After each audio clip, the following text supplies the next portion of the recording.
Ng'aragu ĩrĩa ĩkoretwo ĩgĩcũnĩria kaunti 12 makĩria cia rũgongo rwa bũrũri, aikari nĩ manjĩtie kũigua marũrũ mayo.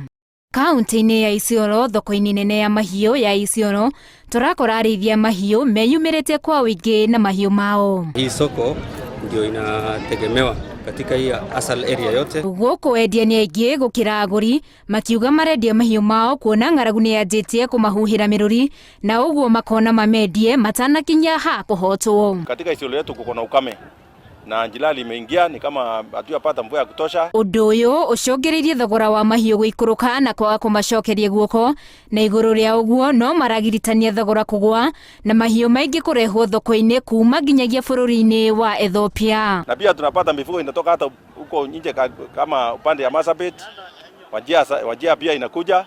Na hii barabara imekuwa mzuri, hii ya kutoka hapa kwenda Mojali iko tamak. Riu marahoya thirikari ĩgathĩke mĩtaratara mĩrũmu ya thogora ya mahiũ bũrũri-inĩ nĩguo thithino yao ĩtigage kũrĩra thĩ oro ũguo. Ajili ya school fees nayo imeaffect tena, ajili watu wameleta kutoka mbalimbali watoto waende form 1. Kama serikali ingeweza hata mali imekonda sana, kama ingeweza hata ingenunulia watu mali ajili ya jilali na ipeleke kwa KMC kama ingeweza.